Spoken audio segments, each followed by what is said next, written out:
everybody, welcome. Here we go. It's that time again. Matt Connarton Unleashed, and we are live from the studios of WMNH 95.3 FM in glorious downtown Manchester, New Hampshire. Also on Comcast 97 if you're in Manchester. And hello to all of our online listeners across the nation and around the globe. You can go to my website, mattconnerton.com, for all of your live streaming options, social media links, contact info, show archives, merch, and more. And today is Wednesday, January 18, 2023. Sorry, I almost said 22. I still, geez, once you're past the halfway mark of the month, there's really no excuse for that. I apologize. 2023, my friends, that is the year that we are in, the year of our Lord, 2023. So welcome, everybody. Before we really get rolling, I just want to say briefly, and I'll try to be brief with it, because some people, unless you're a fan of professional wrestling, as like Erich Pilcher, he was just mentioning in the chat room, unless you're a fan of wrestling, you won't necessarily know who this person is.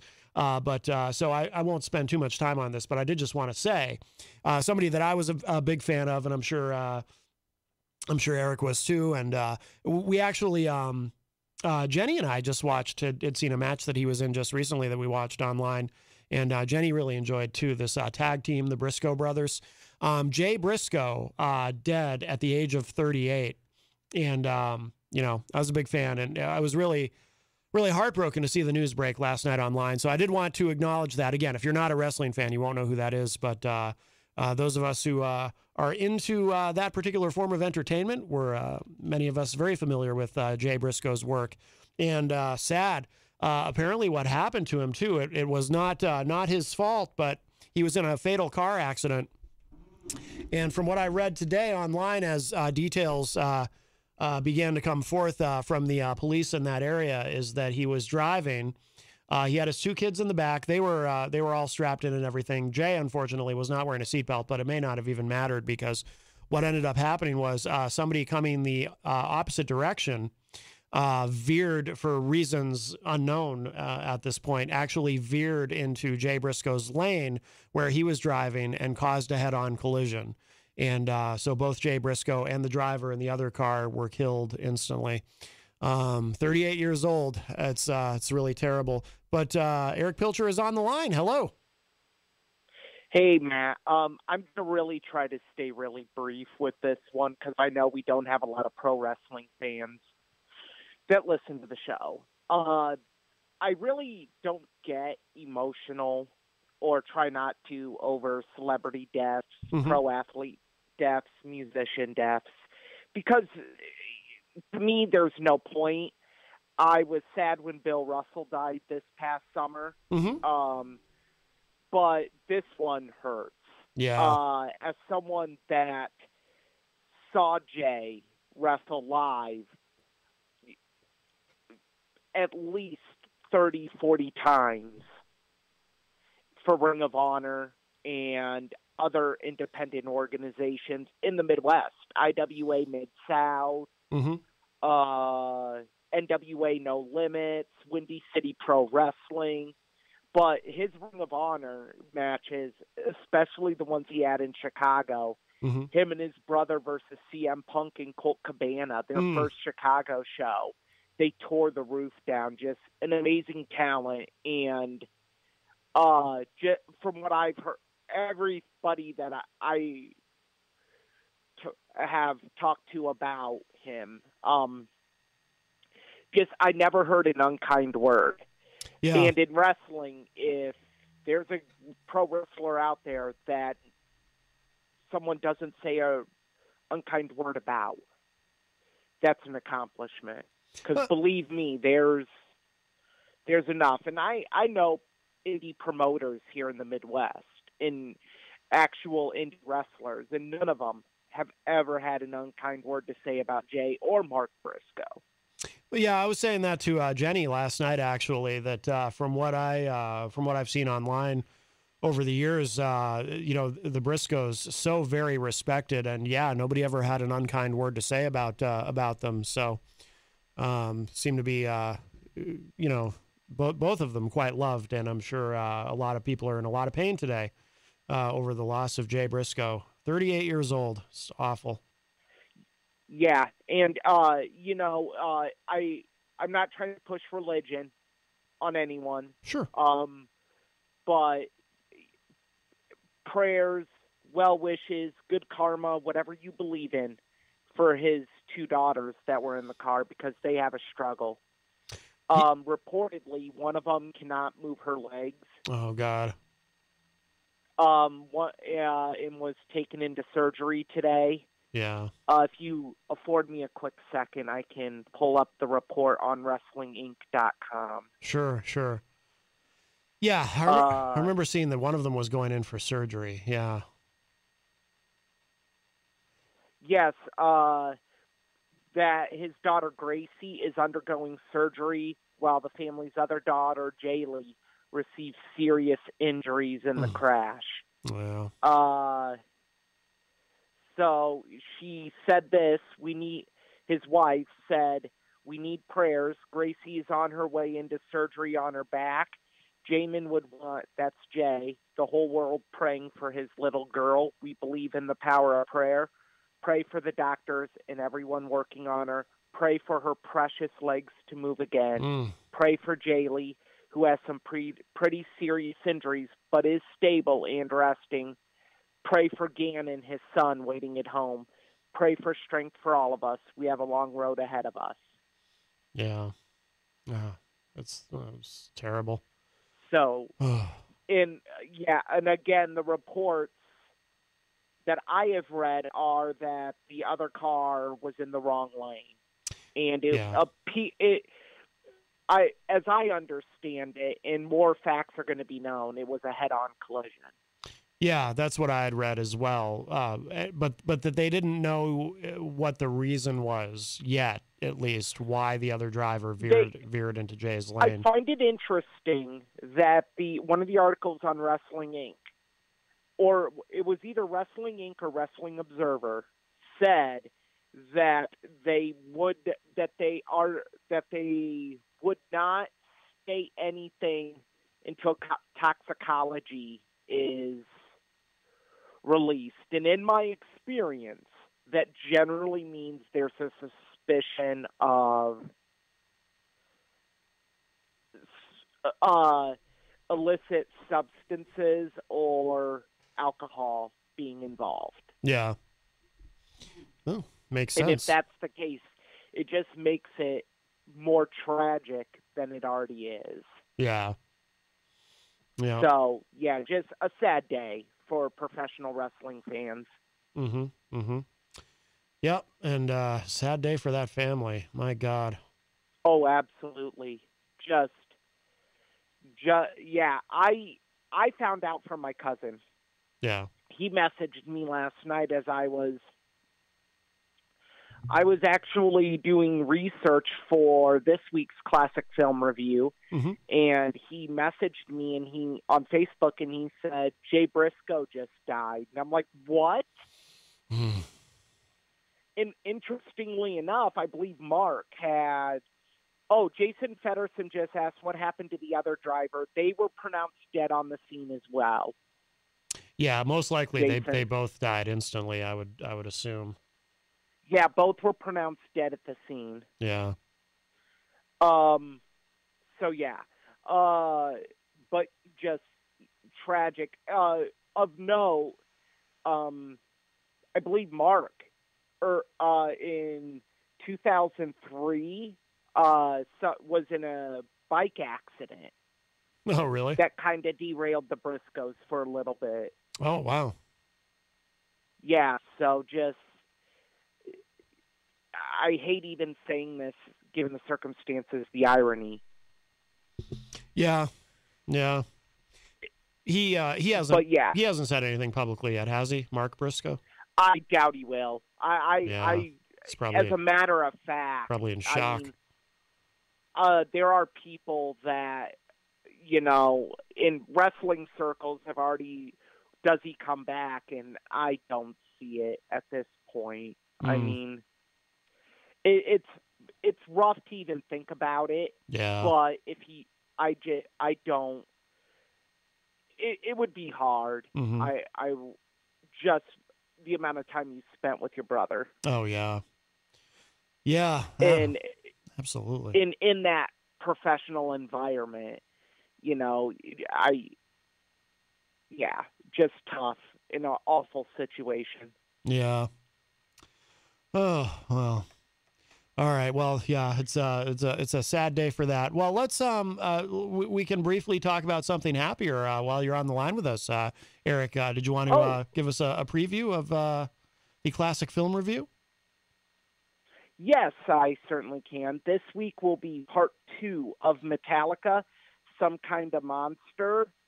Basically, we delve into the second half of the film, which is James coming back from rehab, in the band trying to start putting the pieces back together, and what happens from there.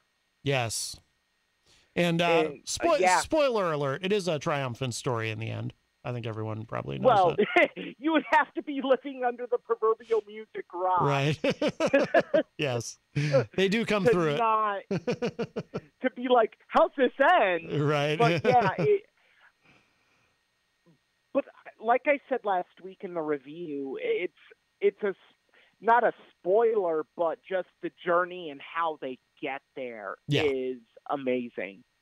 Well, it's like I always say, you've heard me say many times, Erich, even if you're not the biggest Metallica fan, it's still a fascinating thing to watch. It is, I think, probably the best. I think we both agreed on this, the best rock documentary out there. It's just really, really good, really compelling.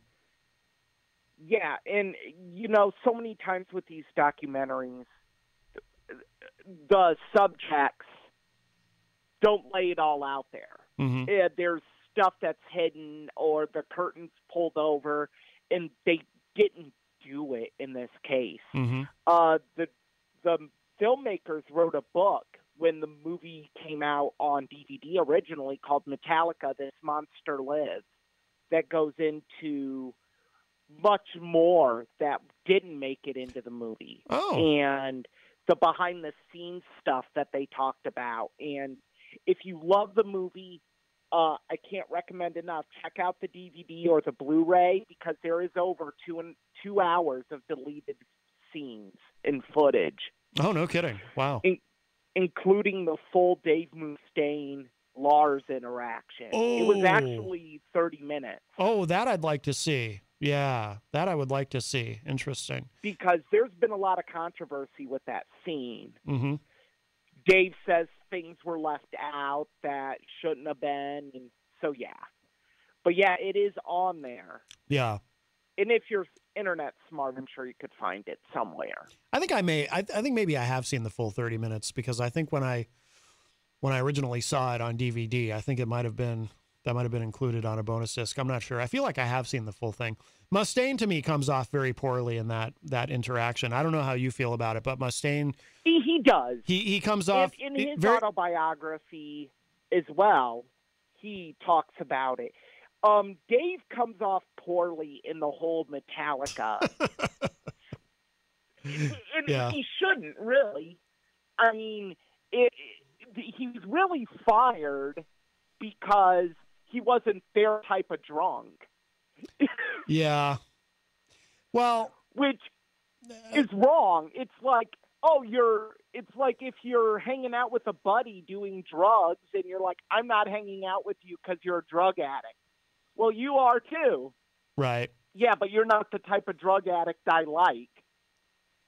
Yeah, that's a good point. I hadn't even thought of it that way, Erich, but you're right, because weren't there a lot of jokes in the early days of Metallica? People would call them Alcoholica and things like that because they were known for drinking a lot. Oh, up until Load. Yeah. They were called Alcoholica. I mean, that is the irony of the whole thing, right? Hetfield going to rehab when in the very early days they had kicked Mustaine out. But you're right. That's a good insight. He just wasn't their kind of drunk. I think in that interaction with Lars, I was going to say, I think he comes off very manipulative, which is not unusual for an alcoholic. The way he's tries to lay a guilt trip on Lars, 18 years after the fact. No second chance. It's like, come on, dude, you screwed up. Well, but Lars doesn't come off good. I mean, in the scene, what the clip doesn't show is there's a part where Lars rolls his eyes, where Dave's pouring his heart out. Yeah, I don't know. I think if I were Lars in that situation, I would have said, Dave, you've done all right for yourself here, buddy. maybe you're not okay. So you're not in the biggest rock band in the world. But Megadeth is pretty close.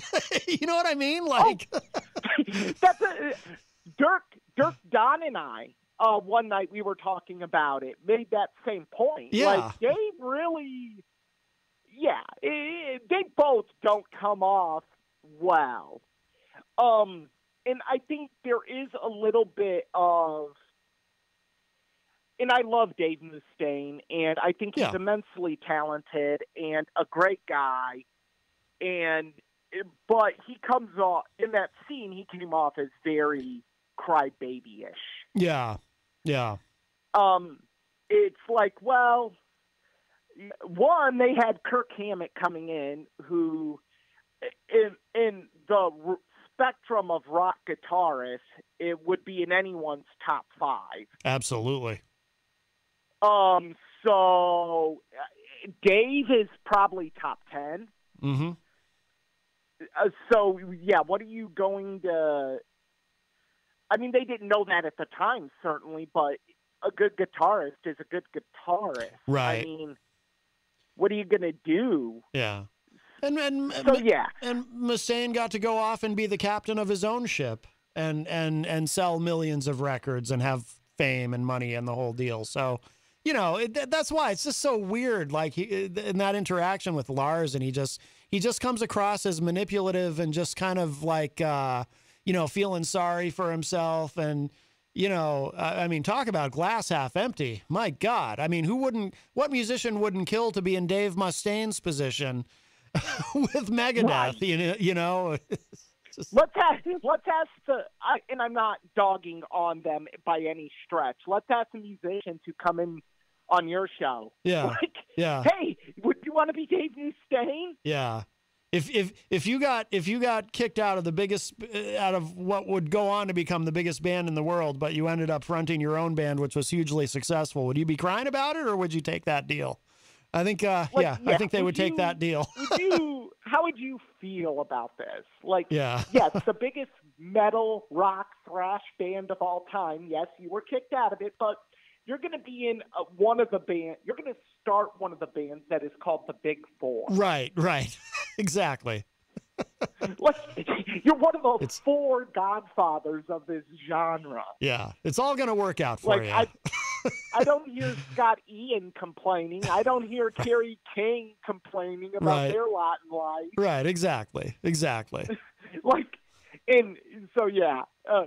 Mars has played guitar for so long, his back is in a permanent arch, and he isn't complaining. Yeah, that's true. Yeah, so, it's the alcoholism. I really hope to close it out strong, and it's been fun watching it from analytical eyes and analyzing it. Yeah. It's been fun, and we'll wrap it up, and then have a film next week, and then on to February. Yes, Black History Month. Looking forward to that. Oh, yes, it will be a fun month. Yep, absolutely. Well, all right. Well, very good. Well, this Friday, it is part 2 of Metallica, Some Kind of Monster, Erich Pilcher's classic film review. And thank you, Erich. We appreciate the call. Yes. Sorry to stay on for so long. No, and as always, I appreciate it, Matt. That's okay. I always enjoy the discussion. All right, Erich. We'll talk to you soon. Bye. All right. Bye-bye. All right, that was our friend Erich Pilcher from Cedar Rapids, Iowa, and you can hear his classic film review every Friday here on the program. It is a very popular feature here. That does open up a line for you, 603-250-6007, 603-250-6007. You can also text me at 617-917-4476. I'm on social media at Matt Connarton, and of course you can interact and opine in the Facebook live chat. We'll say hello to everybody in there in a moment. But the best thing to do, of course, so we can hear and enjoy your dulcet tones, is to give us a call at 603-250-6007. And we do have a call. Hi, welcome to Matt Connarton Unleashed. Who's this? Hey, it's Easy. I think I take offense to Erich. I've been a wrestling fan and calling up him many times on your show. You know, not many wrestling fans around. Oh, oh! By the way, Erich, I've got some new theme music for you. Check this out. I think you're really gonna like it. Things change for the better and for the worse. So I called my mom and she said, "Baby, must be the money." What do you think? Never heard about it. I played it yesterday. I don't know what it's about. Didn't you call the show yesterday and say that Deion Sanders was your favorite football player of all time? Oh yeah, not my favorite. No. I could swear you said that. Now, Jay Briscoe, did he wrestle in all the leagues? Did he wrestle like in WAW in Manchester here? Or? No, I don't think. Wrestle everywhere. Everywhere, WCW, AEW. All the leagues. Did he wrestle all over the place, or did he just Ring of Honor? I don't believe Jay Briscoe ever wrestled in WAW here in Manchester, New Hampshire. Although, True. They're no longer around, by the way. I did play in a band with someone who did. Ionis. Okay, so is he just a Ring of Honor guy? I mean, I know the name, but I don't really follow his career. Well, like Erich, like our friend Erich Pilcher was saying, you know, he wrestled around the Midwest, and of course, I feel like Ring of Honor is probably where the Briscoes had their greatest success. Probably. Did they wrestle AEW too? I don't think they ever appeared on AEW television. I don't think. Okay, no WWE either. No, they're probably a little too rough around the edges for WWE, or at least Vince's version of it. All right. He would have changed them into a comedy act or something. I don't think I ever saw him live like Erich did. Uh-huh. But anyways, it was kind of weird because I was listening to one of my favorite shows called The Bump on the WWE YouTube, where they're talking about wrestlers. And Shawn Michaels on today, and Sheldon Benjamin, and they started to show up with the rest in peace, Jay Briscoe. Uh-huh. That was nice. Yes. Erich Pilcher says in the chat room, the Briscoes did get their break in Ring of Honor. Oh, and they were on AEW TV for promos. Okay. So AEW? So they did appear on AEW television, yes. Yeah, I'm especially going to bring it up tonight because the Wednesday night is time for AEW. What's going on in the background there, Eazy-G? You got a wrestling match going there? Is it a Pier 6 brawl? Is it a Donnybrook? I don't know, but they always seem to do it better than WWE. Remember when that guy died in WWE? They didn't really care about him when they did the 10 bells. Is it Pandemonium? They seem to do it better in AEW. I'm sure they will. You know, I'm talking about that guy that was real famous in the wrestling world. You're gonna have to narrow that down a little, Erich. Well, he died a couple years ago. He was a big name, and I think he's related to that guy that does all the he pretended to burn his body there in WWE, and I think he's related to that guy that died. What?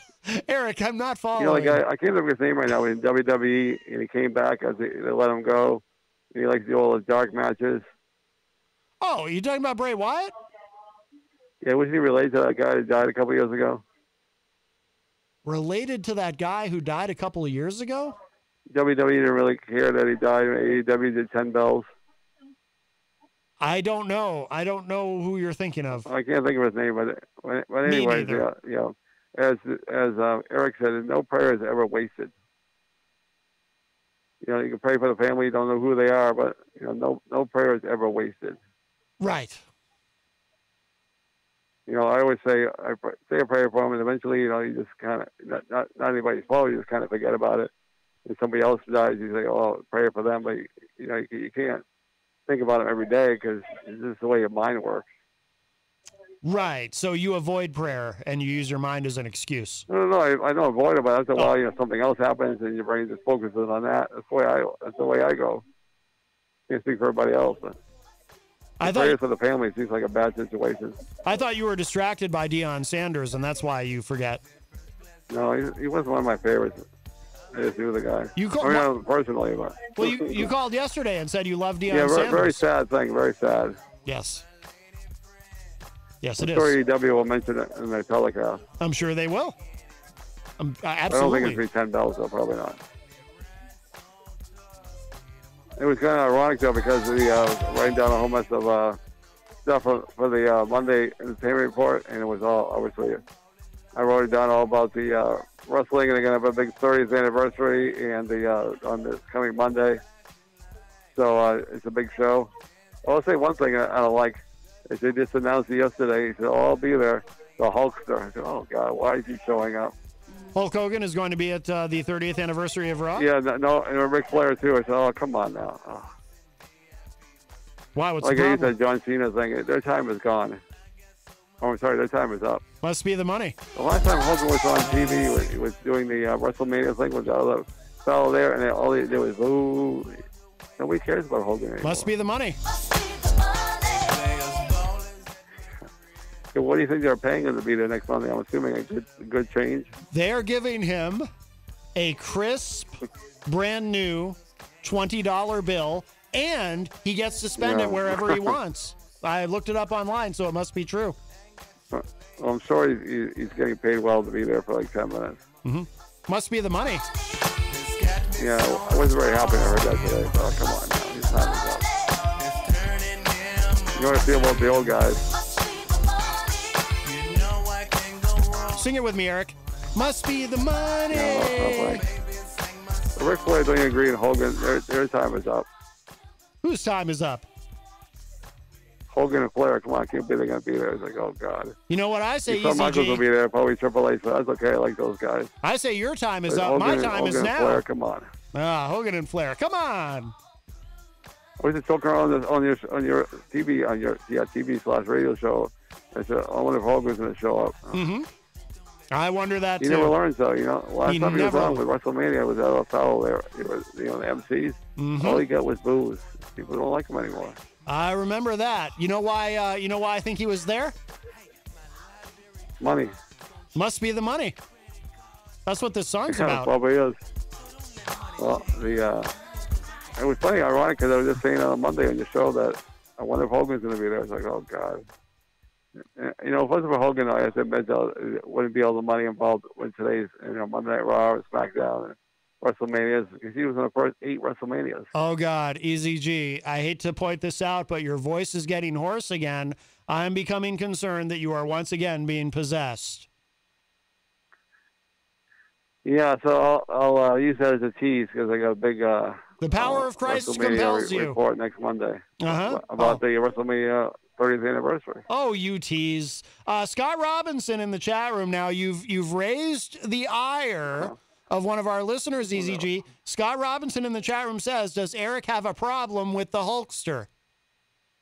I do. I don't like him anymore. He's done too many stupid things. You do have a problem with the Hulkster. Well, here's the only problem. I met the guy in 2004. He used to be one of the biggest fans, but not anymore. Yeah, here's the only problem with that, Eazy-G, that I think you need to be aware of is I think we can safely assume if you have a problem with the Hulkster, you have a problem with Scott Robinson. Oh, no, you're right. I kind of guarantee that he's going to watch that show next Monday on USA at 8 o'clock. And I have a special announcement to make right now. Next week, right here on Matt Connarton Unleashed, it's going to be a handicap match. Scott Robinson and the Hulkster versus Eazy-G. Are you ready for that? Oh, no. Yes. I have no partner. It's a handicap match. Yeah, it's a handicap match. I can pick up Ric Flair. And it's no holds barred. I thought Ric Flair was fired in WWE. I don't know. I don't even remember. Yeah, well, I think it's funny because, they say that, he never left town, but he's back now. Vince McMahon, but I thought Vince McMahon didn't like Ric Flair and Hogan. Especially Hogan. He brought him to court a number of years ago with steroids. That was many years ago. That was literally 30 years ago. I thought those two hate each other. No. Maybe it was all for show. Maybe they love each other when maybe cameras go off. Maybe they love doubt it. I don't know. I think he hated Hogan. I said maybe. You do. Yeah, I don't hate the guy. I just don't like him anymore.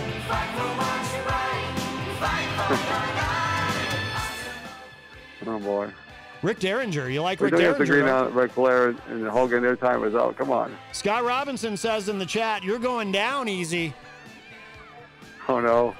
And Eric Pilcher says, Eazy-G, ask Texas Mike to help you out. He is a former AWA Oh, no, Tag Team I Champion. I forgot about him. Mm-hmm. Oh boy. What's going on there? Oh God, I hate that intercom. It's so loud. It is. Is that Bruce? You probably heard it, right? Intercom. Yes, I can hear the Talking intercom. about a message. Uh-huh. Well, they fixed that thing and it broken for years, I guess. Mm-hmm. They don't play at 3 in the morning playing cold.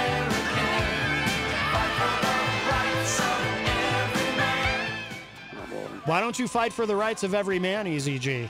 Be a real American. Yeah, well, oh yeah, another rumor going out. One more rumor out the door. Okay. I don't think it's going to happen, but there's a rumor going around. They're having a recognition of all the Usos and the head of the table, Roman Reigns, and the other Uso that's not a real Uso there. And they got a rumor going around that Rock is going to be there. Like, oh no, not the Rock.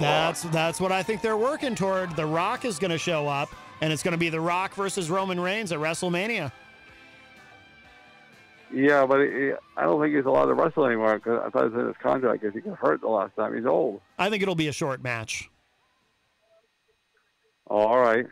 And but I think what's going to happen is, speaking of drunks, Usos, number one of them got arrested with DWI, and WWE looked the other way because they're big time stars with Roman Reigns. I do remember so I that. call them the drunks when I see them. Yes. But I think it's all going to fall apart at WrestleMania. Everybody's going to lose their belts. It's not very nice, Easy. You're clearly not feeling very and Uso. And the other Uso there, he's going to backstab him. Uh-huh. It's all going to go down because he's not a real Uso. Well, next week, you're taking a chair to the head from Scott Robinson, a steel chair. How do you feel about that? Oh, yeah, I think one more announcement. They're going to be the man and Bailey in a steel cage. Yes. On Monday night. Yes. Because supposedly the storyline is they hate each other, but they probably don't hate each other. They probably all hug each other when the cameras are off. I don't believe those two ladies hate each other. I would assume so. They will have a loving embrace. And we don't see many ladies appear in a cage match, though. That'll probably be pretty good. That is unusual, yes. But Bailey's good. I like that girl Bailey because she's got those other ladies, and now they're tag team champs. She was out for like a year because she injured herself. You like to see the ladies wrestle. Right. Do you like Bailey, or are you just a fan of EST? Oh, the EST, of course. Bianca Belair. She's a star. She is absolutely a star. She's going to be there Monday. Eric Pilcher says, I've seen many ladies in cages cost me many dollar bills. Oh, my. Oh, boy. It'll be interesting to see what happens when Hogan shows up Monday, I guess. I hope there's a lot of booze, and it's the last time we ever see him. Hogan is showing up here next week, too. He's going to be the special guest referee in your handicap match. That would be ironic, yeah. He'll be the referee and Scott's tag team partner all at once. It's going to be great. You're really... Yeah, if he's listening, Hogan, just stay home. Don't show up next Monday. He'll be here. It was ironic because Monday I just said that on your air. Everybody heard it. I hope Hogan don't show up on his 30th anniversary. It's not actually ironic unless you're using the Alanis Morissette definition. It's more coincidence. But for some reason, at some point, Eazy-G, at some point within the last 2 decades or so, the word coincidental seems to have disappeared from the American language and has been replaced by I ironic. remember going to Massachusetts. I was there like 6 or 7 hours before Raw went on live, and they take it and put it in a can. And I saw myself on TV like 3 weeks later. I was in the 3rd row, and that was awesome. I was there forever. I was there like midnight. It was like, oh God, this is so much fun. Best day of your life? I've been a wrestling fan for a long time. I was around for all the WrestleManias. So. Best day of your life? I can't say I was around for all the Super Bowls. Super Bowl 57. Best day of your life? There are a couple of guys that try to go every Super Bowl, but I don't know if there's anybody left. Was it the best day of your life? Old. Best day of your life? I think 2 of them died. Was that the best day of your life? No, it was just a fun day of my life. I was there like 6 or 7 hours. I love wrestling, as you all know. Best day of your life, sounds like. No, it was just a fun day. Sounds like it was the best day. I don't know if you ever went to a wrestling event. We were there forever. This is so much fun. You see the same guys coming out. Best day of my life. No, not the best day of my life. Just a fun day, Matt. Was it the funnest day? The most fun day? Best One day? of them, yeah.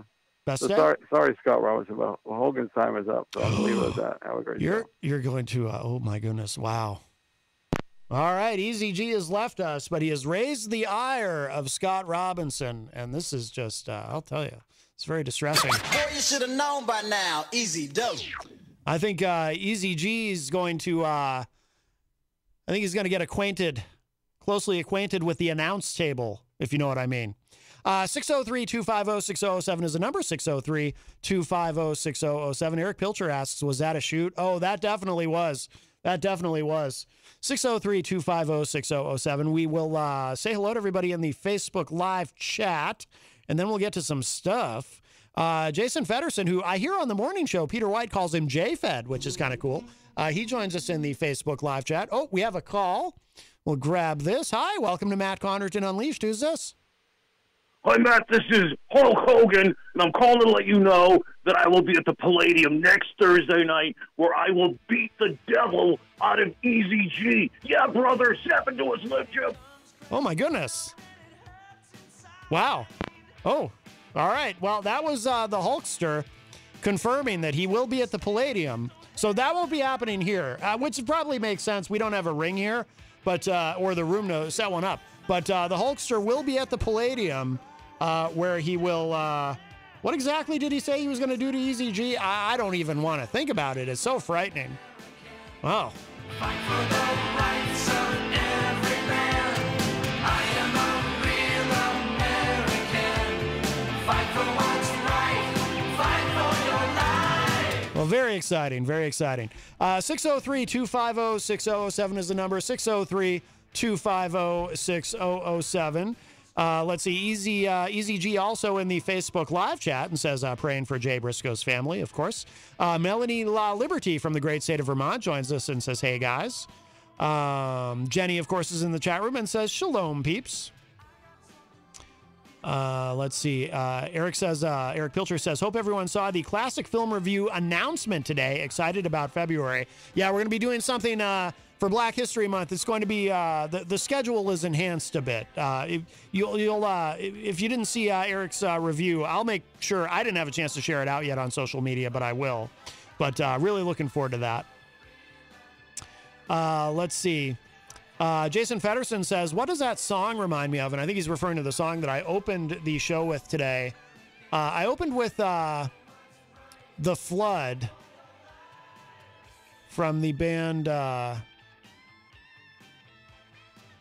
Oh, no, I'm sorry. I do that every time. No, the band is Into the Sun. The song is called The Flood.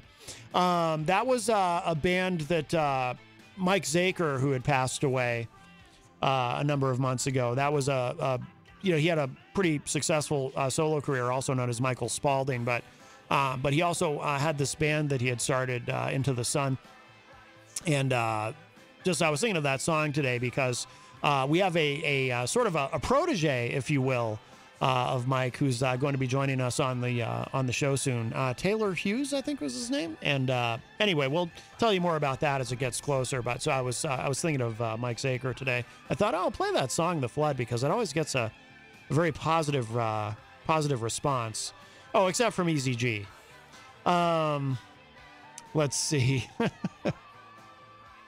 Mike from Queen City Cabinetry joins us in the Facebook Live chat and says, good afternoon, everyone. Mike, of course, from Queen City Cabinetry in the historic Sunbeam Mall, named for the vaunted General Sunbeam, the greatest military mind since sliced bread. Let's see. Our friend Crystal from the great state of Illinois joins us. Crystal commenting on what Eric Pilcher and I were discussing about that scene in the Metallica documentary, Some Kind of Monster, with Lars Ulrich and Dave Mustaine. Eric was talking about how Lars at one point rolls his eyes. Crystal says, rude and disinterested when someone rolls their eyes, when someone pours their eyes out, not nice. I probably think she meant pours their heart out. Crystal also says, that would have caused me to stop talking if I was that Metallica guy. Obviously, the other guy didn't care what he had to say. Eric Pilcher says, to be fair, Dave Mustaine has ridden this train for quite some time, and Lars was probably fed up with hearing it. I agree. Eric also said, and Lars is famously or infamously known for being a D. LOL. Let's see.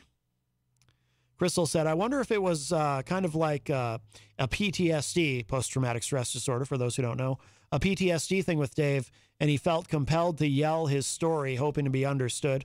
Could be. Or tell, not yell. Let's see.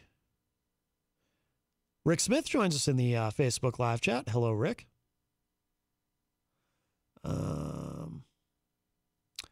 Scott Robinson says, my favorite wrestling match was the Hulkster versus Rocky Balboa.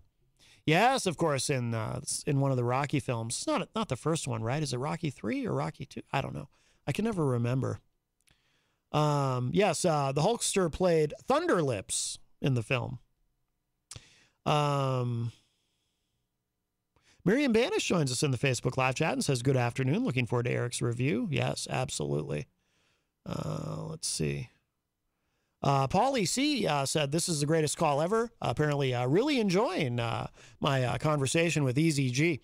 Paulie C, of course, host of Retro Spectrum Radio with Paulie C, which you can hear every Friday night here on WMNH 95.3 FM from 8 to 11 p.m. I have the honor and privilege of being one of Paul's co-hosts on that show, along with DJ Steve. And this Friday night, we are joined also by Rob Azevedo from Granite State of Mind. So really looking forward to that this Friday night. Let's see. Just want to make sure we don't miss anybody in here. Crystal said, Hulk Hogan versus Ric Flair. Are they going to beat each other with walkers instead of folding chairs? Yeah. Yeah. Flair is, geez, Flair almost died at one point. Oh, I think Eazy-G is calling back. Yes, hello, Eric. Are you calling to try to talk yourself out of the out of the match? Talk. And, you got to admit this. You said on your show before, Hulk Hogan with that Zeus movie. I think the worst movie in the history of the world. That is a terrible film. No holds barred. Hulk versus Zeus. Yeah, they tried to wrestle in WWE, and the guy was a total failure. Yes, Tiny Lister was his name. I think he's passed on. Yeah, I think he did too. But another guy is a horrible wrestler. Is that tall guy? Is like 8 feet tall. Part of MVP's manager guy. He can't do anything but just slam guys. He's just awful.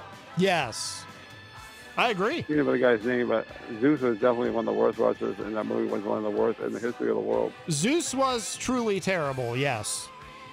I wonder if Eric Pilcher will do a movie review. I'm guessing not. I don't think so.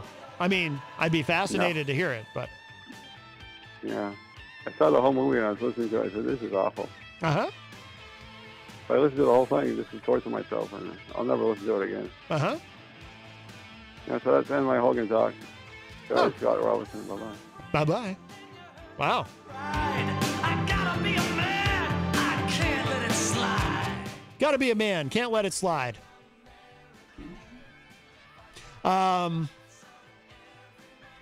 Crystal says maybe it will be a rocking chair match to see who can yell at the teens to get off their lawn better. Yes. Oh boy. Crystal says, think they will throw applesauce at each other with plastic safety spoons? That would be on that would be one for pay-per-view, I think. Let's see. I'm kind of scrolling through here. Very busy chat room. There's something in there about smelling fingers, I think. We'll skip that. Okay. Oh, Scott Robinson says, I think Eric Pilcher should do a review of They Live. Yes, They Live, starring the great Rowdy Roddy Piper, who I don't think the film itself is really that great, but Piper is excellent in it. So it's worth seeing for that. Roddy Piper was actually, it's too bad that he didn't, I don't know if he just wasn't that motivated to act. I mean, he did a bunch of movies. He did like a bunch of B-action movies, but he could have been, I think, a big player in Hollywood. I really do. He was a very good actor in my view, and They Live really shows that. 603-250-6007 is the number, 603-250-6007. Well, we should get to this, everyone's favorite subject. I know you're all riveted when I bring this up. Yes, the debt ceiling, the debt limit, the borrowing limit, the fiscal cliff, however you want to think of it. It goes by many names. Oh, Eric Street joins us in the Facebook live chat. Hello, Eric. Nice to see you. The reason this is so important, particularly today, is tomorrow is the big day.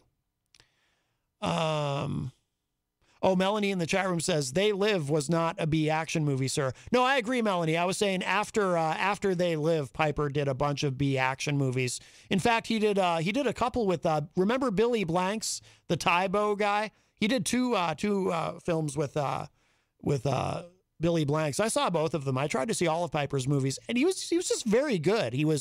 I always thought he was a much better actor than the material he was working with. Miriam Banish is a big fan of They Live.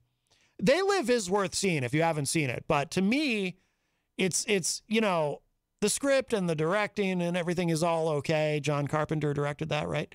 But Piper is what, when Piper's on the screen, you can't take your eyes off of him. And I just feel like it's Piper's performance that makes the whole thing work.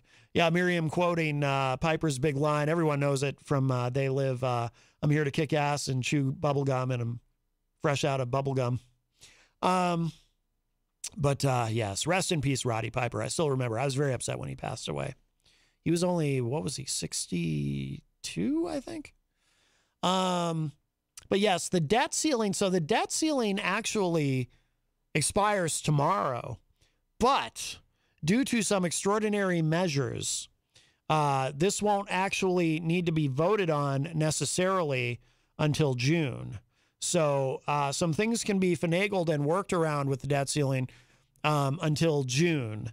Originally, it was August. They were saying that the House of Representatives, which I'm sure we can all agree, this is going to be a very productive House of Representatives over the next 2 years. I say that as I sit here dripping with sarcasm to the point that I'll have to clean the chair up after. That's how much I'm dripping with sarcasm. It's actually oozing from my pores. No, I think this term of Congress is probably going to be awful in many ways. Although there might be a silver lining with the rules package that was negotiated in terms of the debt ceiling. But the reason that the debt limit has to be raised is because if we don't do that, we run the risk of not being able to continue to borrow money. Then we can't service the existing debt, and it's money that's already been spent. So we have to raise the limit on schedule. And I've said on the show before, one of the things that I actually give the Trump administration credit for, because if you're a long time or a regular listener of the show, President Donald John Trump. I'm not particularly a fan of him or his presidency. I had a lot of criticism, to say the least, over the course of the presidency of Trump, and I continue to have criticisms to this day. However, credit where due, Trump had it right on the debt ceiling, and that is why I believe, because of Trump's strong stand on the debt ceiling, the debt limit, borrowing limit. Again, it goes by many names. That's why this was never a problem for the 4 years that Trump was president, because Republicans, they didn't like to cross Trump, so they would go along and just quietly raise the debt limit. The debt limit was raised several times on schedule over the course of the Trump administration.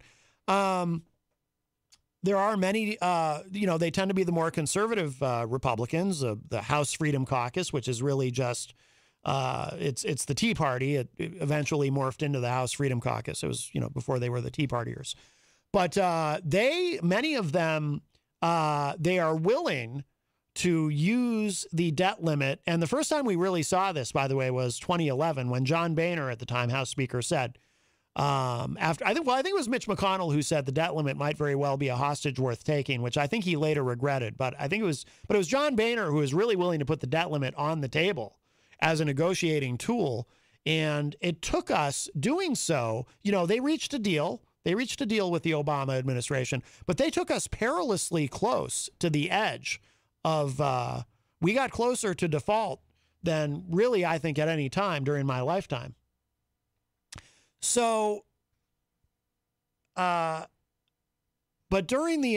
Trump, again, he was right on this. Trump said that the debt limit was, I think he said it was sacred, which was kind of an odd way of putting it, but his position on it was, we will not use the debt limit as a negotiating tool in terms of the budget. It's too dangerous. And I even remember at the time, I remember early in the administration when they were haggling over the budget, when the administration haggling with Democrats over the budget, Steve Mnuchin making the rounds on the Sunday morning talk shows and saying, we're not going to use the debt limit in our negotiations. It's too dangerous. We're not going to fool around with that. We cannot even elicit the possibility from anyone that we might actually default, that the United States might default on our debt for the first time in our nation's history. It's much too dangerous. And the president has said, we're not putting that on the table. We will not use that as a negotiating point. And that was absolutely correct. And it was, again, not a big fan of the Trump administration or of Trump, but he did get that right. He absolutely got that right. And again, Republicans didn't want to cross Trump. But the other thing is, too, remember, and I think a lot of Republicans themselves would admit this too, maybe not publicly, but in private. Typically, Republicans are only concerned with the debt and deficit spending when a Democrat is in the White House. When there's a Republican in the White House, they really don't have anything to say about it. So it wasn't a big issue for them. It wasn't really a big problem politically for them to just be quiet and just say, okay, yes, of course we will vote to raise the debt limit on schedule, as we always have. So that was something good. That was something good about the Trump administration. And I don't say that flippantly. I genuinely mean that. I did appreciate that. And I'm glad that he held firm on that. Scott Robinson says in the chat, yes, Matt, but now is the time to control the debt. Not in the last 4 out of 5 years. Now is the time we have to control that debt. The buck stops here. Yeah, but it's different now. Things have got to stop. The buck stops here. Well, where you, okay, so Scott, if you think that the government spends too much money, then you have to change the federal budget. You have to make cuts in the federal budget. But when we talk about the debt limit just allows us to borrow to service the debt on money that we've already spent. So we're just meeting our financial obligations when we raise the debt limit. That's why it used to just be oh, okay. Scott, I'm sorry, I didn't know. Scott says in the chat room, I was being sarcastic, Matt. I should have given LOL at the end. Sorry. Okay, good. I was a little bit surprised that you were saying that, but it sounds so much like what I hear people who don't understand the debt limit. I thought maybe you were one of those people for a second there. I apologize. I should have known that you were kidding, actually, and so my bad.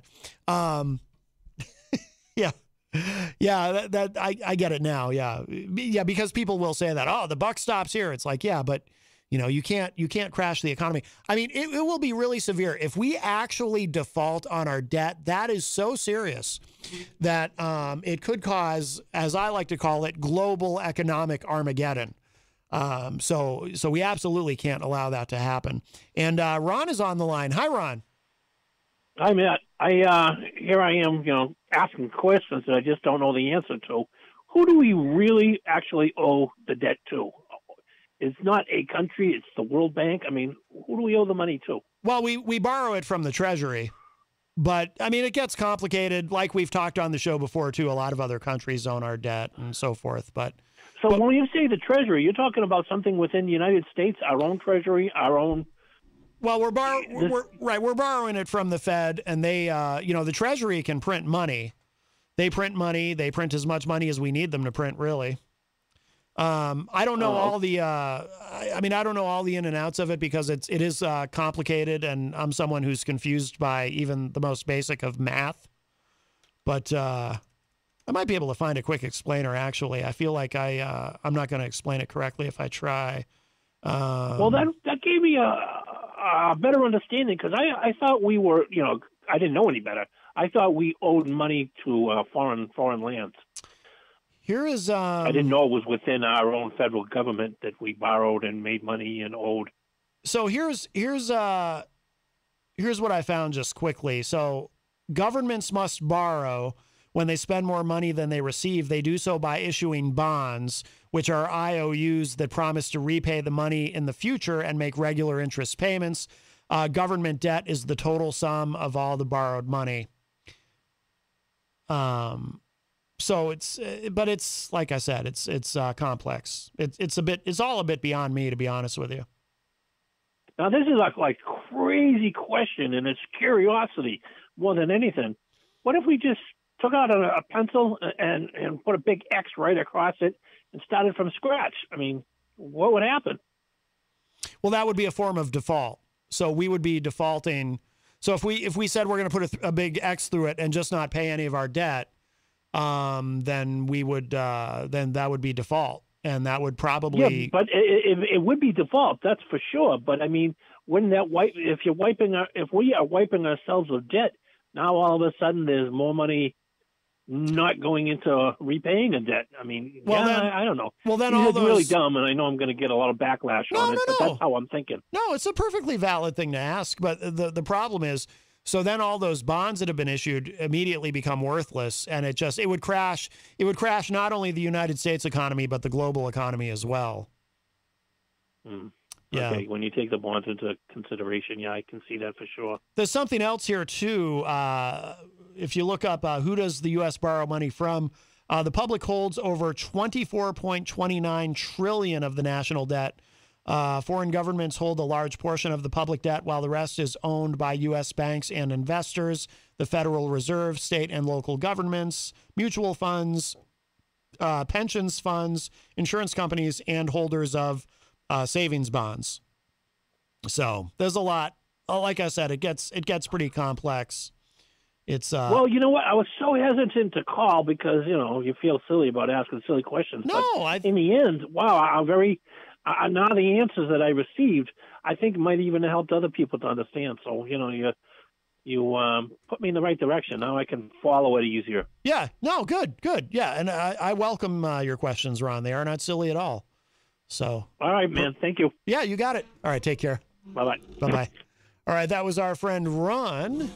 And let's see. We're going to take a break in a moment. We'll have to come back to this subject after the break because there's a lot to this subject. But part of why I wanted to discuss it today, I wanted to get to it yesterday, but we just didn't have time. Oh, Chris Rose from the Commonwealth of Massachusetts joins us in the chat. Crystal says, didn't Trump also have some rule if they wanted to add spending, they also had to delete something to balance it out? That sounds familiar. I feel like something like that was negotiated. Well, I know at one point he wanted to have a rule for all the different government agencies and departments in the government that for every new regulation, they had to strike 2 old regulations or something like that. I wonder if that's what you're thinking of, Crystal, or maybe I have it wrong. I'm not sure. Crystal also says the more money the Treasury creates, the less value of the U.S. dollar if we don't have the equivalent of what we created to back it up. Right. That's the danger of printing too much money. Because that's another question that often comes up is people will say, well, why can't we just print all the money we need? Or why can't we just print, we used to hear this a lot back in 2011. Why can't the Treasury just mint a coin for the entire value of our debt? And just, there you go. There's that coin has been created and that covers all of our debt. But we're going to look in the second hour, we're going to look at some of the different options and ideas in case Congress fails to come through, as they very well might this time. I'm not feeling, I don't want to be pessimistic about it, but I'm not that optimistic either. I think that it's not something to fool around with. I mean, this is serious business. Just to be clear, by the way, too, because I know another misconception people have about this.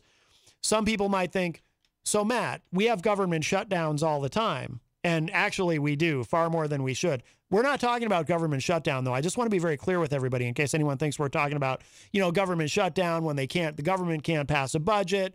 So then the government closes, and which, by the way, costs the economy billions, if not trillions of dollars every time that happens. So that's very bad. But that's not what we're talking about here. We're talking about something far worse. For the United States to default on our debt for the first time in our country's history would be economically catastrophic for the global economy. It's that bad, potentially. We don't know absolutely for sure because it's never happened before. It's never been allowed to happen, but they call it the fiscal cliff for a reason.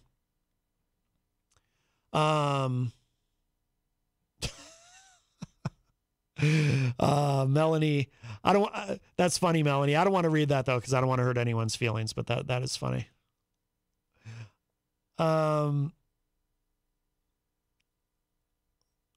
Miriam says, I don't understand it, and I'm glad Ron asked. Yes. Mike from Queen City Cabinetry says, I always tell my customers, it is no such thing as a stupid question, only stupid people, and they always laugh. Isaac Banks from Greensboro, North Carolina says, hello, Matt Connarton. Good afternoon. How are you doing, sir? I send you a chat message to you. Was I send you a song? Oh, I'll have to check that. Let's see. Isaac Banks also says, Matt Connarton, I perform a song, was a Michael Damian tune, was There'll Never Be Another You. I was wearing a hat and sunglasses. I was wearing a jacket as well. Well, very good. You should wear a jacket. It's winter. Melanie says, at least tell Ron I appreciate his calls. Yes, Melanie appreciates your calls, Ron. Because you do have a reason when you call, and not everyone does. All right, let's do this because we are a little bit past the top of the hour. Oh, you know what? Remy had something that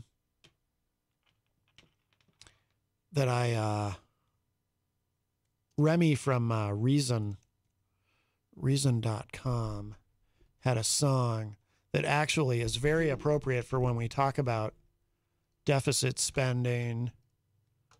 And I just remembered it, so I want to see if I can find that really quickly. But while we do that, I'll grab this call from Ron. Hey, Ron. Melanie, I just want to say I got a kick out of your safe word the other day. That's all. Thanks. Her safe word, huh? Okay. Yeah, cuckoo. She said she called in emailed Peter and said, "Yeah, that's my safe word." Oh, okay. Gotcha. Yes, I've been hearing that a lot on the morning show. Gotcha. All right. Yes. Bye-bye. All right. Bye-bye. Yes. Jenny and I were trying to figure that out. Actually, we were confused by the, is it kakakuchu or something? Every time I hear that, I think of, Kajagugu. They had that song, You're Too Shy. I can't find the song I was thinking of. I think what we'll do, let's do this. We'll do this for our friend Eazy-G. Eric Pilcher had suggested a song for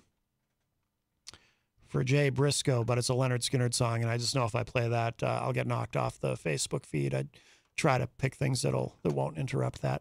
Let's do this for our friend Eazy-G, Eric Gagnon, a little bit of Deion Sanders, Must Be the Money. Because he did say Deion Sanders is his favorite football player of all time.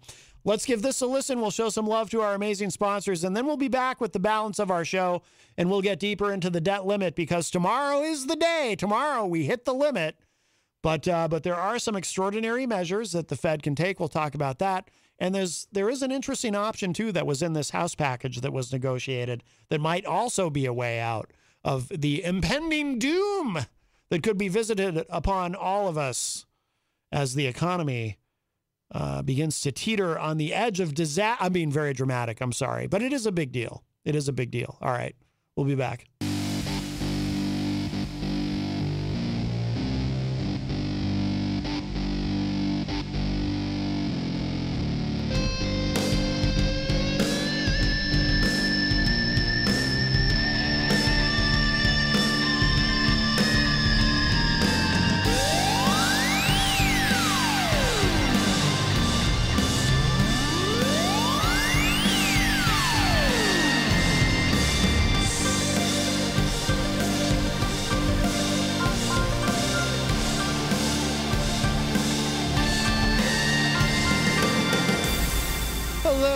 Welcome back, everybody. We are well in hour number 2, numero dos of Matt Connarton Unleashed, and we are live from the studios of WMNH 95.3 FM in glorious downtown Manchester, New Hampshire. Also on Comcast 97 if you're in Manchester. And hello to all of our online listeners across the nation and around the globe. You can go to my website, mattconnarton.com, for all of your live streaming options, social media links, contact info, show archives, merch, and more. Today is Wednesday, January 18, 2023. Said it right this time. At the top of the show, I slipped. I started to say 22, but it is the year 2023. Can you believe it? Wow. That means we're 23 years into the this century. It's just remarkable. Time, as you get older, you realize how quickly time goes, and it's there's something unpleasant about it, actually. 603-250-6007 is a number if you'd like to join us today on the studio line. 603-250-6007. You can also text us at 617-917-4476. Tweet me or find me on any social media, really, at Matt Connarton. Or you can interact and opine in the Facebook live chat.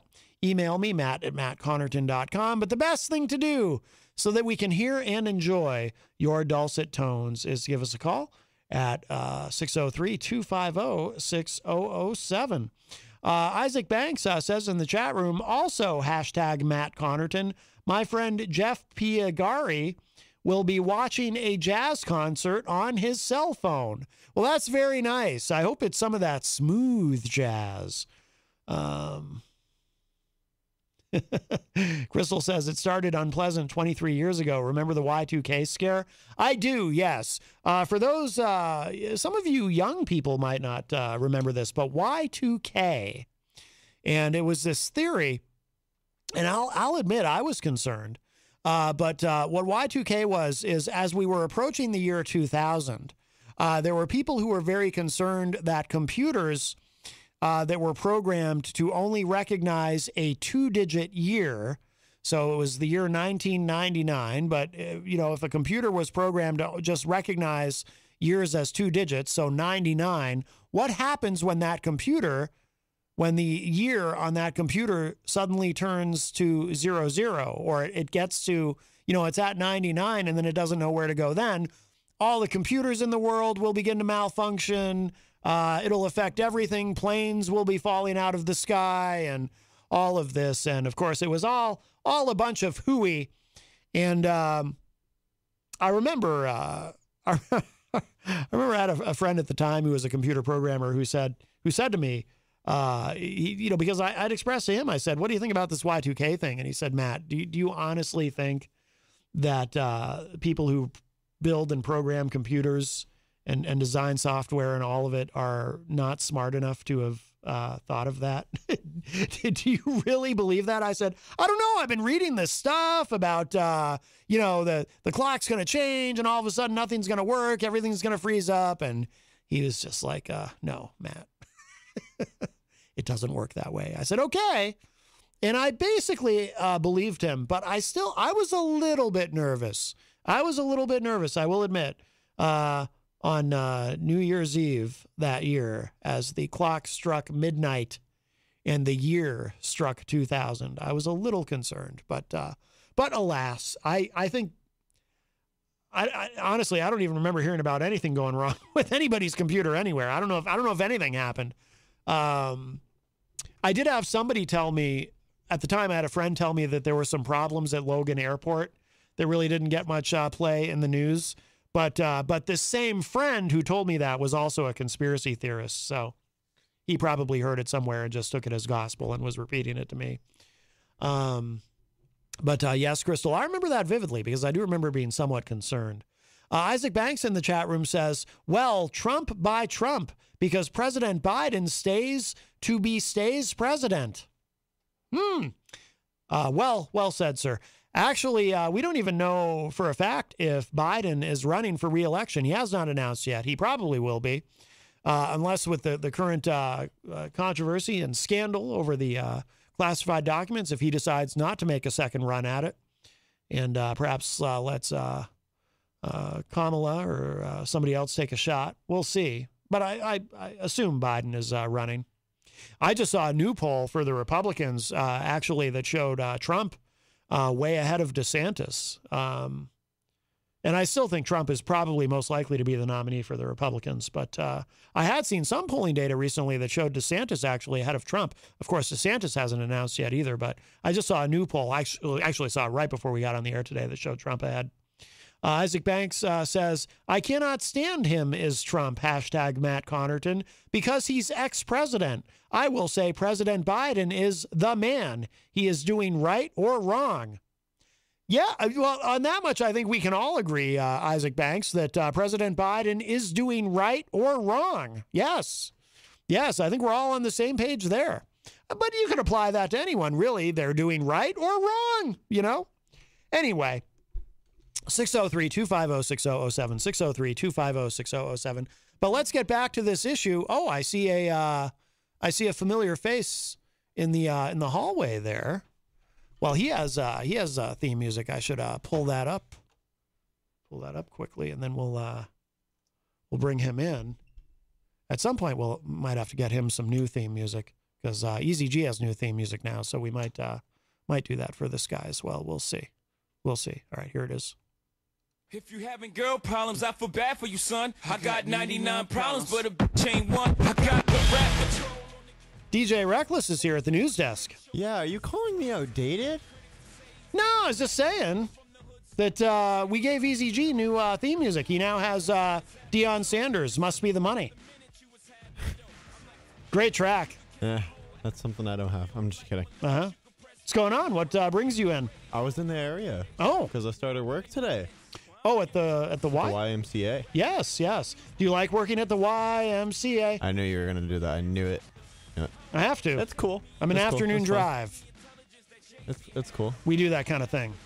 We're not changing my theme song to the YMCA. Oh. It's a new. I hadn't even thought of that. Yet. Keyword yet. You would have. I hadn't even thought of that. You would have. Wow. All right. How's it going over there? Good? Yeah, it was cool. Yeah. First day. So, yeah. Oh, today was your first day? Yeah. Oh. I thought I was going to start yesterday, but I looked at my schedule and I'm like, oh, I'm starting Wednesday.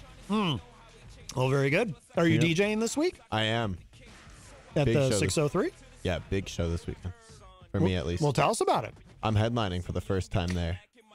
Really? I have never headlined by myself upstairs on Oh. a Saturday. Oh, I didn't know that. I've always gone back to back and had a support DJ. Oh. This time I do, but he's opening for like an hour. So theoretically, I'm taking like a 3-hour set. Oh. And it's going to be packed. And then Friday, I'm back at Soho. Yeah. Can't believe that one's happening, but yeah. You win some and you lose some and you learn. Right, right. Well, very good, very good. Yeah. Isaac Banks in the chat room says Trump is privileged to conviction. Oh, my goodness. What did I miss? And Isaac Banks also says, he's also addressing you, I believe. He says, hashtag DJ, how are you doing? Oh, we figured out who was doing the hashtags. Oh, it's the entire contingent from Greensboro, North Carolina. Wow. Yes. Isaac also says, hello, hashtag Jenny Coffee, and hope you will enjoy seeing the singing. DJ, what's up? So, Maybe you and Isaac Banks should do a collab. I'm The young good. people say that, right? I'm good. You sure? Because he unfortunately- apparently is a performer. Unfortunately, I've already discussed this with multiple people, and I have a DJ duo in the works, actually. Oh, you do? I do. Oh. Yep, I do. Can you But, say, or can you not say yet? I mean, yeah, it's my friend Kenny. My friend Kenny and I. He's up and coming. He started out the same way I started out, but he's really good at what he does. And Yeah. he's in college right now, so I'm like, why don't we just work together? And then that way we're always bringing people to wherever we play because he's in college on the hockey team. Why wouldn't I work like that? Huh. Oh, Jenny says, I did see the singing. Well done. I sang one day when I was like 18. Yes, yes. Right here on that couch over there. Isaac Banks says, hashtag DJ, that's a good idea. Maybe hashtag Matt Connarton. We could do a collab. I think I'm good, Matt. All right. I think we can collab on videos of on videos discussing those who we shall not speak of. But right, right. may we never forget that video. That was a great video. Yes, yes, of Oh course. no, it wasn't even him. It was somebody else. It was yeah. It wasn't even him. I'm drawing blanks. Yeah. That was also a time in my life. Yes, it certainly was. Quite a stressful time. I think it was last year actually. Had to have been. Oh, it had to be at least. That was more than. Yeah, it had to be. No, maybe a year and a half ago. Year and a half ago, because Wow. last year I was on the road. Wow. Yep. Jeepers. Yeah. That's crazy. Yeah. Well, tomorrow's the debt ceiling deadline. Did you know this? Yeah, I heard about that. Yes. Did you also hear that Party City's filing for bankruptcy? No. Yeah, apparently they're filing for bankruptcy. I'm like, now that I look at it, I'm like, yeah, there's no way they make money. What do they do? They sell party goods. Yeah, that's a very specialized. Think about it. You definitely have slow times in that industry because like the main holidays are from July to.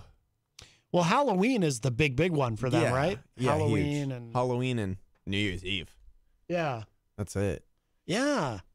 And maybe 4th of July, but not really. Yeah, I've always wondered how stores like that sustain, and apparently sometimes they don't. That's why you see like Halloween Spirit or whatever. They're only doing like what 2-month, 3-month leases on buildings or on places. Yeah, they're actually owned by Spencer's. Oh, really? Yeah. Well, Isaac Banks says really. He says maybe #DJ. I chat message to Matt Connarton. He's really fixated on you, this Isaac Banks. I can name a few people that are. But so yeah. Party City is going away, huh? Yeah. No, that's apparently. too bad. That's too bad. Well, tomorrow, the United States government, we hit our debt ceiling. So we run the risk of default. It's very exciting. Exciting times. Didn't we go through this last year too? We go through this a lot. We've been going through this a lot since 2011. But Treasury Secretary Janet Yellen announced last week that the country will hit its borrowing cap of around $31.4 trillion on Thursday. That's crazy. Thus far, lawmakers have held, this is from The Hill, lawmakers have held firm on their positions on the debt limit, with Democrats arguing for a swift raise in the ceiling and Republicans reluctant to negotiate without guarantees of spending cuts, a position the White House has said it will not negotiate on. Do you know what the debt limit is? They're Reklss. No. This will explain it. So the debt limit is the cap on the amount of money the government can borrow to meet its existing financial obligations. And since the government spends more money each year than it raises, operating at a budget deficit, it must borrow funds to make payments on programs such as Social Security and military spending. But a critical point to remember is that raising the debt limit does not authorize new spending. Rather, it just allows the government to fund its existing obligations. Since the amount of government spending is one of the fundamental differences between Republicans and Democrats, the issue of the debt ceiling almost always means splits over whether to raise the debt ceiling or what programs to raise it for arise in Washington. So when I explain it to people, so the analogy I like to use is, say you because energy has become so expensive now. So say your electric bill, you say you look at your bill one month and you say, you know what, this electric bill is too high. We're just using too much electricity.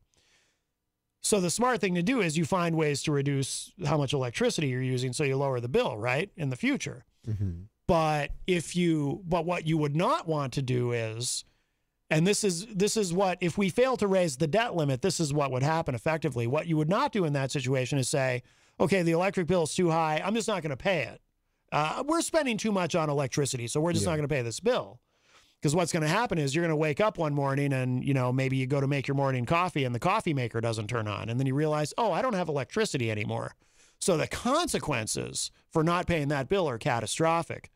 So the United States has never, in the history of the country, our government has never defaulted on the full faith and credit of the United States. We've never defaulted, but we flirt with it if we don't raise the debt ceiling on time.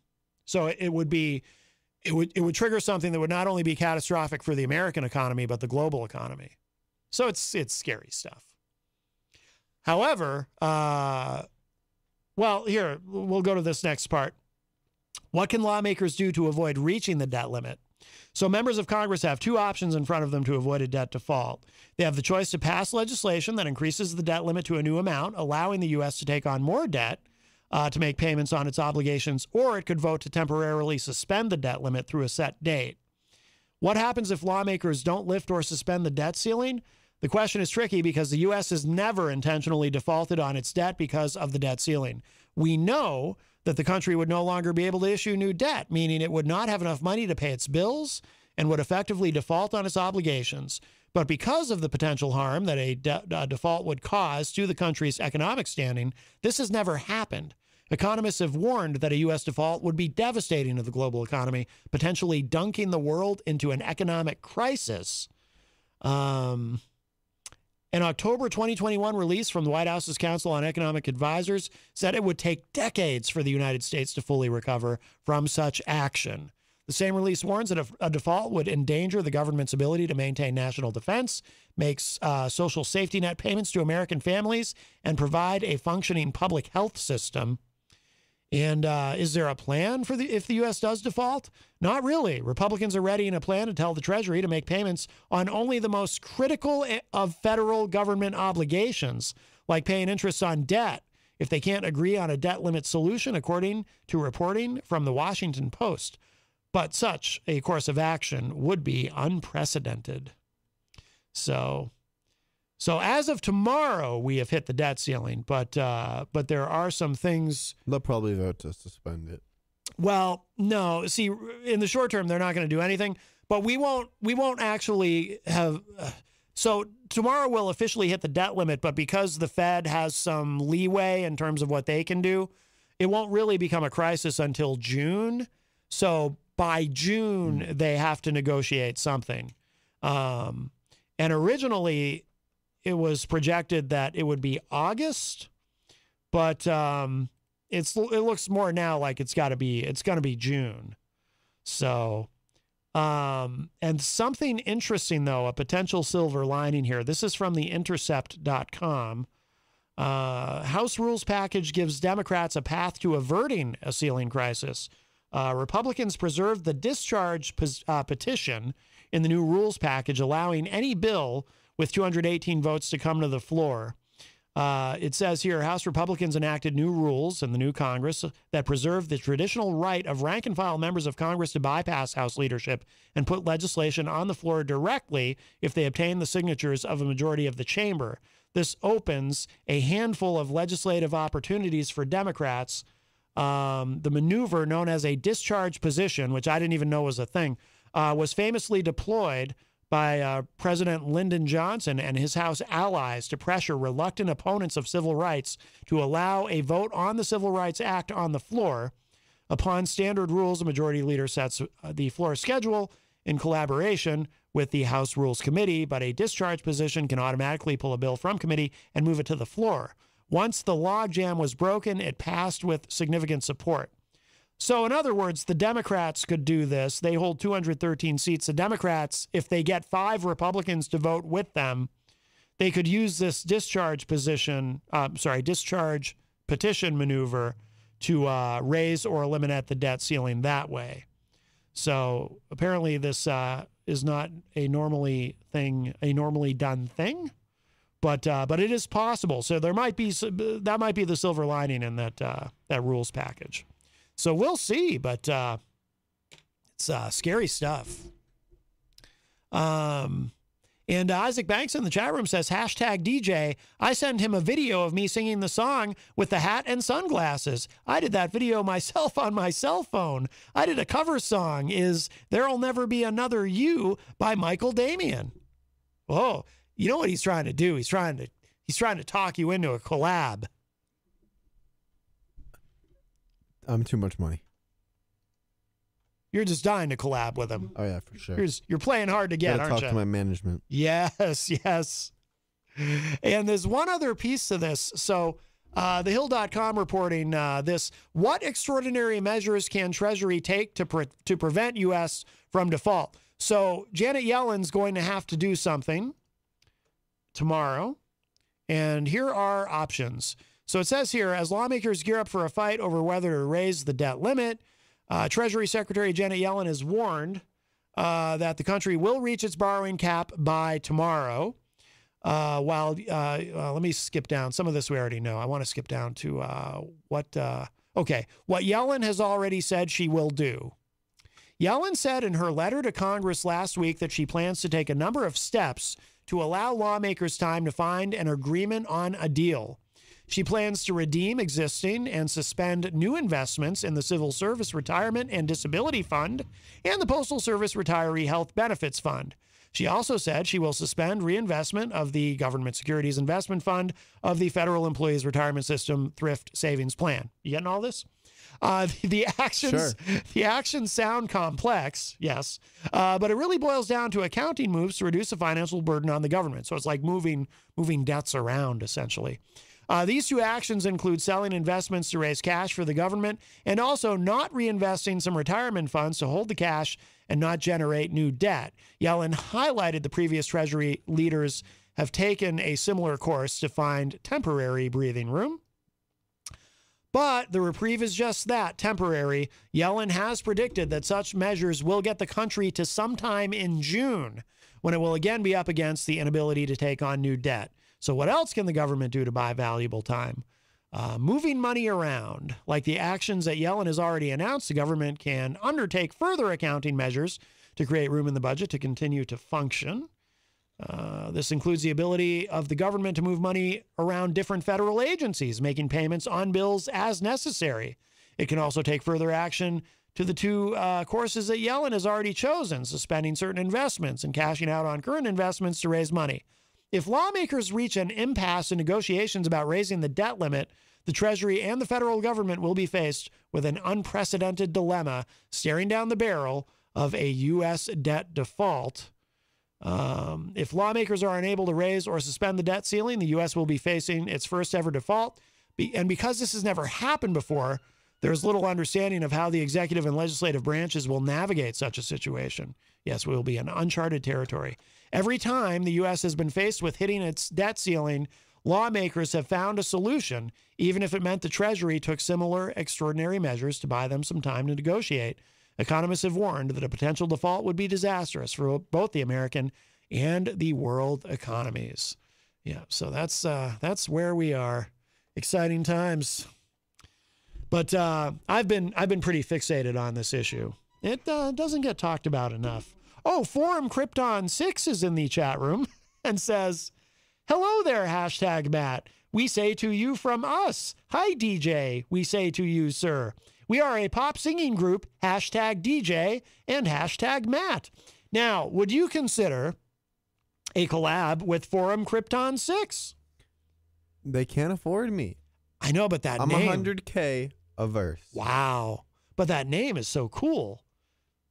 Wouldn't you want to be associated with Forum No, I'd probably Krypton up it 6? to 200K. Wow. It's just it's a great name.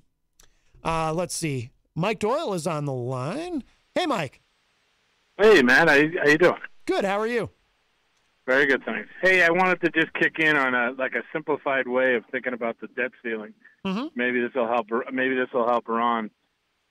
And they've been making this analogy for the last week or so. But it's basically like the U.S. taking out credit. Like you take out a credit card and you max it out. Then you take out instead of trying to pay that down, you max out another. You just take out another one. Right. And you max it out.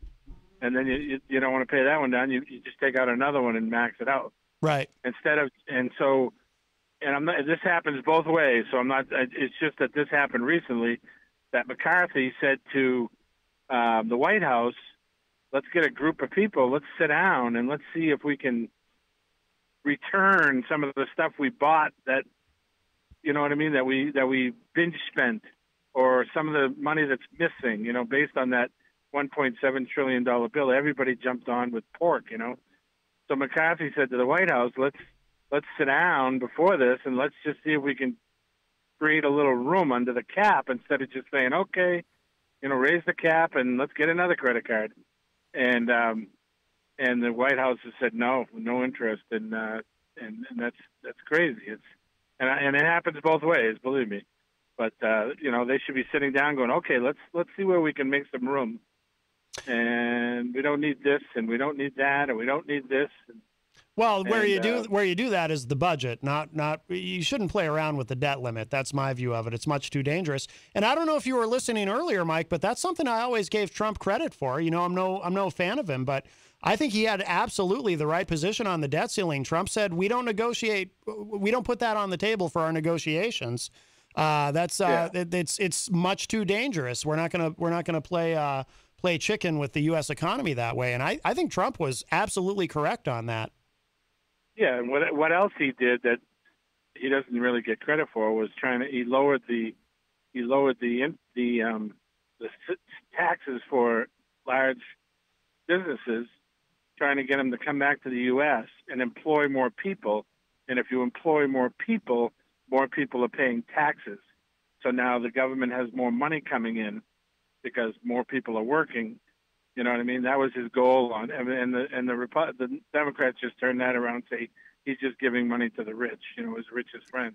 Well, yeah, but that was his goal. That was his goal. Whatever his goal was, that tax cut was quite a gift to the wealthy, and that also increased the deficit. But Republicans are only worried about the deficit when a Democrat's in the White House. I mean, that's just how that goes. And it's the same, and it's the same the other way. And again, it comes down to getting rid of Republicans and Democrats, just have people in there. You know what I mean? Because once you start playing, I'm a Republican, I'm a Democrat. You know, I mean, is it wrong for the president to say, no, I don't want to sit down and see if there's anything we could save for the country, any money we can, find that, would help everybody. Just going to lower the deficit slightly and try to make some room under the cap. And, why wouldn't you say, yeah, sure, just ignore it or, go with it. And then just after the fact, just ignore it. But least you should do is put a good faith effort into saying, let's give it a shot, Well, they're going to have to sit down at some point. Something's going to have to happen. Yeah. There's so much money. There was so much money spent on over allowances for the pandemic. You know what I mean? And there's just so much money that went out there that's kind of not accounted for. Yeah. And, people swindled the system. Yeah, that is true. Absolutely. And so, maybe that's, trying to find a little bit of that. Maybe we can bring some of that back and, things like that. So, yeah. Bottom line is we got to pay for it. So I hope that helps Ron to understand that, we just keep borrowing against ourselves. And someday we got to pay it, Right. I heard the other day, I don't know if this is true or not. I'm just throwing it out there, but I heard that in the last 4 years, our debt has gone up 30%. And that's under, Democratic Congress for the last 4 years. But I'm not trying to pick sides. I'm just saying, but that's a lot. That's 30% of a debt that's already in the trillions. Is a lot of money on the backs of the future generations. You know what I mean? Mm-hmm. There's just the younger groups, the DJ that you got there, and their kids and stuff. Somebody's got to pay the piper sooner or later. Right. So anyway, I just wanted to kind of simplify it that we just keep borrowing and it's kind of stupid. So the Republicans that kind of do that, if you just keep doing the same old thing, is it insanity? Just to keep borrowing and just saying, okay, let's raise the cap and let's spend more. And, well, that's why you got to fix it in the budget, because you have to raise the cap. You can't default. I mean, you can default. Yeah, no, understood. Yeah, understood. Yeah. But again, the other part would be see if you can find some loose change that you can lower it too. Sure. Lower what we're spending. Right. So that's the theory. So. Yeah. Anyways, I like talking about that. Good show, and anything else, I'll be listening. All right, Mike. Thank you for the call. Thanks, pal. All right. See ya. You got it. All right, that was our friend Mike Doyle, and that does open up a line for you, 603-250-6007, 603-250-6007. Yeah, the credit cards is a good analogy. Or you transfer the debt to a low-interest credit card, but now you have a new credit card, and you just keep keep racking it up. I mean, there is a theory that someday the whole thing will implode anyway, because some say that not everyone has this view. Obviously, there's all kinds of different economic theories, but some people think that the global economy is just one big giant Ponzi scheme, because all these countries have all this debt, and eventually the whole thing is just going to collapse in on itself. Basically. Hopefully not in my lifetime. Or mine. Probably yours. Sorry. Probably. Sorry, Thanks. buddy. Thanks. No, who knows? Thanks, y'all, for ruining it for me. No, who knows? I mean, or maybe not. It probably will. No one might look. No. And your luck is good. You have a lot of good fortune. You have a lot of good things. Sure, we'll go with that. I think so. Sure. And you've got these people from Greensboro, North Carolina, trying to collab with you. What could be better? I think I'm good. But if I come down to Greensboro, North Carolina, get your tickets to my show. Yes. Don't you have you've got shows coming up in Nashville, don't you? Oh, that's off. It's off. Oh, okay. For the third time. Well, that's the music business. Things change and shift. No, it's not even that. It was things didn't line up in time, unfortunately. That's what I mean. Things change and shift. Yeah. Change and shift. Line up, not line up. It's all the same. Yeah. It's all just stuff. I will make it back down there at some point, though. Oh, of course. Yeah. Crystal in the chat says DJ collab could be called the hashtags. Ooh, I like that. I'm good. Let's see. Melanie said, yeah, states have to account. This is regarding Mike's call. Yeah, states have to account for every penny and prove it was used for pandemic reasons. Yeah, there was a lot of fraud though with these. I mean, Mike's right about, for example, these PPP loans. One of the big scandals. And this, I mean, you know, and don't get me wrong. And I'm the last person who would make the argument that the government shouldn't have taken that set of extraordinary measures. I think the government absolutely needed to do whatever it took to keep the economy going. And actually, you know, as sort of a grand experiment, not one that anyone wanted, but the economy was, you know, during the initial shutdowns and everything, the economy was able to keep going in sort of this zombified way where it continued to function. And I think a lot, and I don't think that would have been possible without the government getting a lot of money out the door with direct payments to people and loans and stuff. But I think there are a lot of things about it that could have been done differently. And there definitely was some sloppiness in the area of accounting. And you had people taking PPP loans who didn't need them, some of which were given back by major companies who are already flush with cash, or individuals, entrepreneurs who had plenty of money and didn't need these loans. I think was it Mark Cuban who took a loan, but then he gave it back because he said, wait a minute, I shouldn't have this or something. Maybe. I think so. Yeah. I feel like Mark Cuban was one of them, but I think he gave the money back. But so there was some sloppiness there, unfortunately. What's his name from up the street, actually? They got the old guy that used to own Whiskey's. Yeah. Took a PPP loan. Yeah. And didn't even pay his employees with it. Oh, my God. Yeah. Wow. Yeah. Jeez. There's a whole thing about it online. Oh, no kidding. I was like, oh, wow. I guess he took out this loan, and then one of his house cleaners was like, you didn't even pay me, blah, blah, blah. And then someone dug and find out he'd taken out a loan. Mm. And I was like, why are you taking out a loan? Like, dude, you're closed down. Like, most of your employees were able to find different jobs. And that's back when Whiskey's was on its way out the door. Yeah. The liquor commission was on them and everything like that. Crystal says in the chat, Illinois used COVID money to pay off decades of debt, was bankrupt, and now we are not. Governor Pritzker ran his gubernatorial campaign on how he brought us out of bankruptcy, conveniently leaving out how he used COVID money to do so. Oh, that's interesting. So, I mean, in one sense, I mean, that's both good and bad, right? In one sense, I mean, it's good in that now that the state is out of debt, but it's bad in that obviously that money didn't get to the people who needed it most, and that's actually very bad. Did you hear that they came out with a vaccine for what's it called, RSV? They did? Yeah, apparently. Really? All right, I saw a headline on the news today about it. It's out, or they're developing it. I don't know if they're developing it or it's out. I'm not sure. I saw it on WMUR. I bet we're almost out of time, but I'm curious. I bet if I Google this really quick, I had not heard that, but that's fantastic if that's true, because That's you got not all these young kids who are getting RSV who are ending up in ICUs, and it's really bad. Let's see, RSV vaccine. Let's see what we got here. RSV is tough. Oh because- boy. What? Yeah. Okay, CNBC. Moderna says RSV vaccine is 84% effective at preventing disease in older adults. Okay. Good. So then if it's that effective in older adults, hopefully if they find the vaccine is safe for young kids, because young kids are the ones who are really getting in trouble with this, but I suppose an older adult too, if they get if somebody's older or they have underlying health issues. I mean, nobody wants RSV.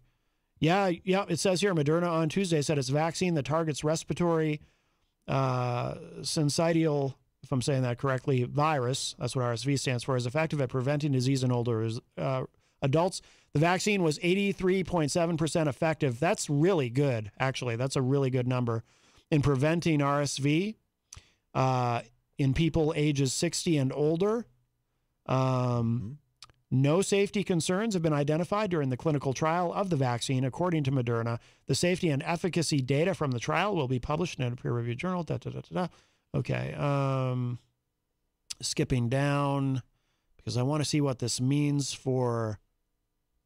Let's see. Okay, RSV infections kill between 6,000 and 10,000 older adults every year and result in 60,000 to 120,000 hospitalizations. Moderna's RSV vaccine uses the same messenger RNA technology as the company's successful COVID shots. Okay, that's from the, it doesn't really address, when this will be ready for, I assume this will follow the same path as the COVID vaccines, and that, they got to make sure it's safe for adults before they start rolling this out for children. But that's great news. I'm glad you brought that up. I didn't realize that. That's fantastic. God bless modern medical technology, I'll tell you. Especially right now. Yeah, absolutely. Now more than ever. I say that with apologies to the anti-vaxxers out there. No. Y'all know who you are. I have no apologies for you. Yeah. Yeah, I don't either. All right. We got to go. Reklss, please plug what you got coming up. Saturday night, 603 Bar and Grill. Yeah, that's all I got, honestly. At what time? 9 p.m. 9 p.m. 9 p.m. Outstanding. And you'll be headlining. I go on at 11. You go on at 11. And who's opening for you again? My buddy Kenny. Kenny, right. Is that how he's known professionally? My buddy Kenny? No, he's known as Kenzo. Oh, okay.